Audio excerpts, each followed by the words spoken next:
I never really talked to a Jew all my life living in Palestine.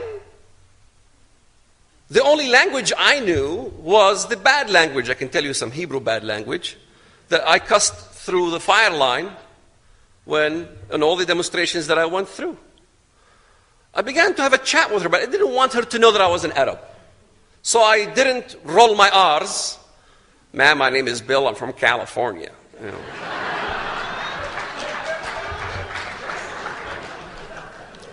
I'm going over here as a pilgrim to visit the Holy Land, you know. I disguised myself as a Christian, you know. And she began to talk to me, you know. I said, wow, first time I'm talking to a Jew. I began to ask her a question. Ma'am, do you have any children? She said, well, I have 2 daughters in the IDF, Israeli Defense Forces. Wow. I said, ma'am, how do you feel that your kids kill Arabs? I mean, they're in the military. They shoot Arabs in demonstrations. They kill Arabs. How do you feel about that? To my shock, she began to sob. Took out my handkerchief. She began to wipe her tears. I said, why are you crying? She says, I hate the idea of my daughters killing Arabs. We love Arabs. Maybe she uncovered who I am. So you love Arabs? She says, yeah, we love Arabs. We got no problems with Arabs. Then I went, of course, Israelis check thoroughly if you're Palestinian. They give you a different card versus a white card for the tourists because my birthplace was Jordan on the passport. So I had to go to interrogation and all kinds of things like that. And of course, I had to exit in a different area because, again, I'm Palestinian. There's more security precautions. And as I met my uncle, and second, third day, fourth day, for the whole month, I've been taking trips all over the land. And during those trips, I remember getting in the car with my uncle, and there was something that kind of was unsettling with me. I wasn't used to the graffiti that I saw all over the walls. Because I lived in America for a lot of years, and I used to gang graffiti. I said, Uncle, I can't find a square meter of wall in the entire country. You took me on a tour to Ramallah, everywhere. I couldn't find a square meter that didn't have graffiti. What kind of graffiti? Well, one of the graffiti was saying, نقرع أبواب الجنة بجماجم اليهود. We knock on the gates of heaven with the skulls of Jews. Uncle, why must we enter heaven by knocking on the gates of heaven with the skulls of Jews? Isn't there a different way to go to paradise? And then I took a taxi cab one point in time. I wanted to go to Hebron. I went to Hebron in this taxi cab from Jerusalem. And by the time I reached Hebron, there was an incident that happened in front of my own eyes that really began to change my mind. As an American critical thinker, I began to ask myself questions. There was this mob of Arabs who began to stone this Jewish bus of Kiryat Arba. There was a community called Kiryat Arba that used to take this Jewish bus, and take them home. And as I looked at this bus, I could barely see the bus from the amounts of stones that were being hailed like locusts on this bus. You can look at the bus, you can see bars, wire mesh, and bulletproof glass. And I began, the guy wanted to make a U-turn and get out of the situation. I said, stop right here, I want to see this. So I rolled down my window, and I looked in awe. He says, why are you surprised? I said, I'm surprised because I'm asking myself the question, why are these people not allowed to live amongst us? I mean, we have 1.2 million Arabs living in Israel proper. They go to mosques, they pray towards Mecca, they're full free citizens, they can vote. Why are they allowed to live there, but Jews are not allowed to live in Palestinian proper? Why is that?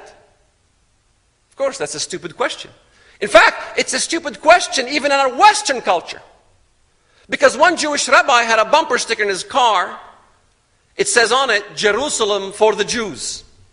I said, Rabbi, you got the wrong bumper sticker. You need to put a bumper sticker that says, on top of it, that says, Mecca for the Muslims. I said, why? I'm not a Muslim. I said, just put the bumper sticker, Mecca for the Muslims. And when somebody stops you and asks you, why are you putting this bumper sticker, Mecca for the Muslims, then peel off this bumper sticker and show him Jerusalem for the Jews.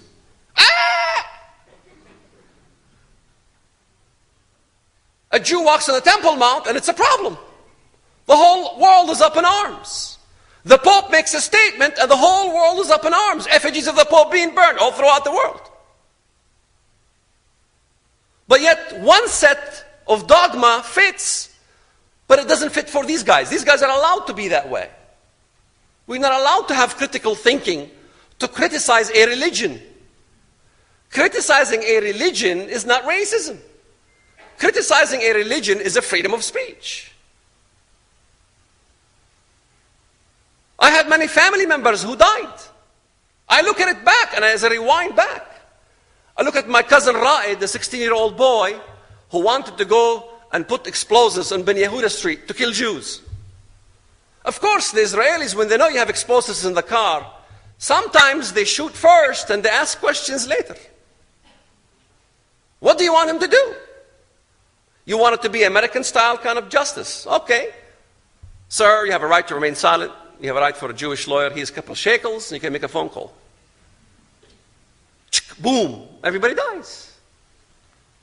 My cousin Raed, 16-year-old boy, didn't deserve to die. He was killed by Israeli bullets, yes.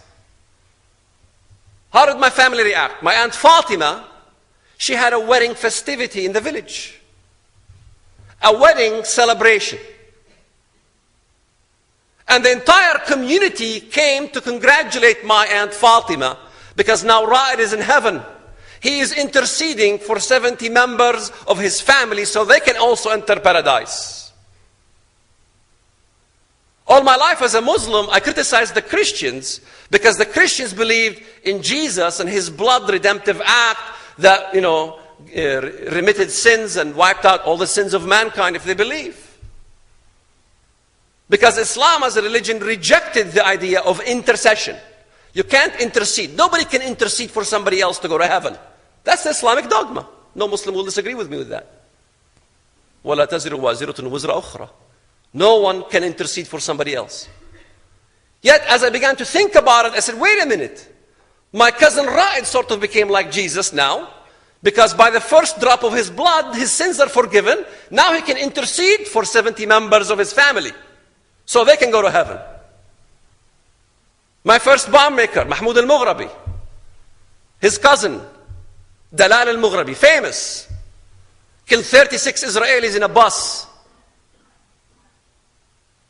Everybody was proud about it. She's a hero. Mahmoud al-Mughrabi in prison decided to recruit me to plant a bomb to blow up a bank in Bethlehem. Of course, I obliged because the explosives are few and the applicants are plenty. Everybody wanted to die from the youth. We have created a generation that loved death more than they loved life. يعشق الموت أكثر من أن يعشق الحياة. And I planted this bomb. I was in the Temple Mount, Al-Aqsa Mosque, smuggled by the Muslim Waqf police who were supposed to be protecting the holy site into an escape route so the Jewish soldiers who check you, the checkpoints outside, of course, they have checkpoints. They harass Palestinians, you know. And I planted my bomb, exploded 6 p.m. No one was killed, thank God. Because now I look back and I had blood in my hands. In 1993, I began to spy at the Jews. I walked into a synagogue one time, and I wanted to listen to what the Jews talk about in the synagogue. At this point, there was a speaker coming to town in Walnut Creek, California. He was speaking about the situation in Israel. His name was Moshe El-Ad. As I listened to Moshe El-Ad's speech, he was talking about building the Haisha camp, putting apartment complexes for the Palestinians in Haisha. I couldn't believe my ears. Jews want to build an apartment complex for the Palestinians? For the refugees? They want to solve the refugee problem. But he was having a problem trying to convince the Palestinian Authority, the PA, the PLO, to allow them to build an apartment complex for the Palestinians. They didn't want to build a complex because the Arabs wanted to keep this situation with the Palestinian refugees as a sight for sore eyes, to keep this argument all the time, day in and day out, refugees, refugees, refugees, refugees. Question and answer time, of course. I raised my hand. I said, Mr. Al-Ad, fine speech. You want to build apartments for Palestinians. I admire that very much. Mr. Al-Ad, I have one question to ask you. I'm not interested in your opinion, Mr. Al-Ad. I'm not interested in what you have to say. Then why you asked me a question for? I said, I am interested in your feeling. I want to know how you feel. Mr. Al-Ad, how do you feel as a Jew, Yahudi, to give up Judea, Yahuda, to your worst enemy? How does it feel? He said, it doesn't feel good. I said, why do you Jews always do things that doesn't feel good? Because Olmert, in Minneapolis, he's ready to give up Jerusalem. We have to have a state, We have to have this psychotic state because the world wants to enforce it. Because if you give the Palestinians land, you ultimately will have peace. If you pull out of Lebanon, finally you will have peace. When Israel tried to respond to Hezbollah, what happened?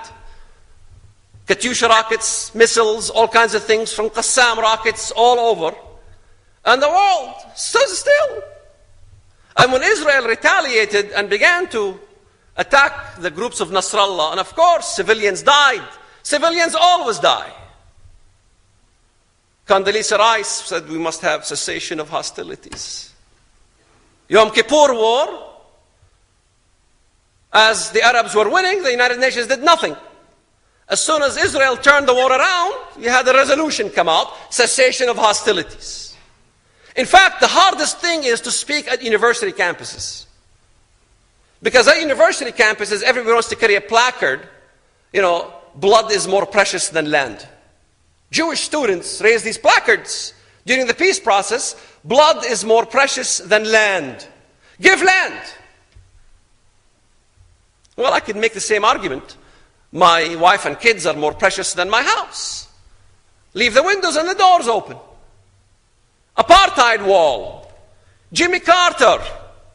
All this basura that I read in the West that talks about Palestine, peace, not apartheid. Then I listen to Jimmy Carter on the television. He's a Christian, like me. And Jimmy Carter says the Christian fundamentalist movement in America should keep their mouths shut. They shouldn't be active politically. Christianity is not about politics. Christianity is a relationship with God. Okay. Then why did you write a book called Palestine, Peace, Not Apartheid? Is that not politics? In other words, you're allowed to talk about politics, but I am not.